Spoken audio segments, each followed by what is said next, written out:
In the very strong likelihood that I end up ranking Outkast discography, I want to stress that I don't think this is their best album.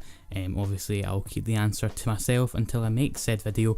The reason that I've chose this album is more because it was my introduction to one of the best hip hop groups to ever have done it. It's really easy to have a discussion about this album with really anybody, even just somebody on the street who may not have like a huge music knowledge. If they grew up in the noughties, then surely they'll have heard of songs like Miss Jackson. Sure, maybe it didn't do as well as Hey Ya or Roses, which are two other big songs that came off the back of the following double album, Speaker Box, The Love Below. But Miss Jackson has some of the slickest samples to ever be used in a charting track. People, you mentioned it someday, they will remember it most likely. But commercial performance was never something that Andre or Big Boy were really aiming for. From what I've read, their big aim was to basically not listen to any hip hop when making this record, kind of take influence from just other sounds really, so that they could really push southern hip hop forward. And this album came out in 2000, and I think it's aged pretty damn well, especially compared to a lot of kind of hip hop records from the early 2000s. And there's quite a few examples on here that I think really back my case, especially the song I'll Call Before I Come, which couldn't be more Prince influenced if it tried. Lyrically it's quite forward thinking as well, again especially for the time that it was released, where misogyny wasn't as quickly called out by some. This song is basically just about kind of like how guys are so eager to have sex, and quite a few people just don't bother to actually kind of humanize a person that they're with, and so yeah, just I think it's something that Killer Mike and LP kind of must have been influenced either subconsciously, or they went in with the whole aim of making something like this when it came to RTJ2 with the song Love Again, which is quite funny considering that Mike himself shows up on the track Snapping and Trapping. This is definitely a record that I admire sonically. You want to have a look at one of the other big hits from this record, B.O.B, with its like 100 mph velocity, the undeniable franticness, but earworm quality to it that just kind of showed that it was breaking the mold.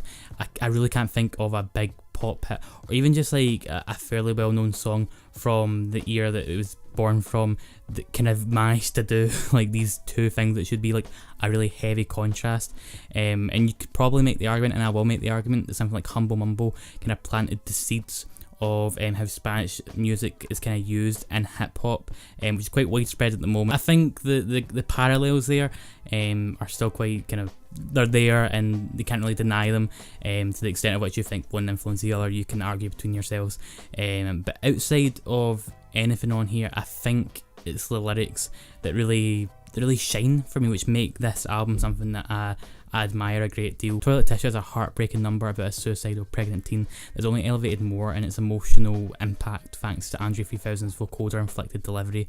Just, oh, it's a punch in the heart for sure. And despite the fact it has CeeLo Green on it, Slum Beautiful was a pretty provocative and empowering song about a woman Andre and Big Boy admire regardless of any social background. There's just so many smooth lines on here, especially For All It's Worth, Girl, What's Your Frequency, and Can I Come There Frequently.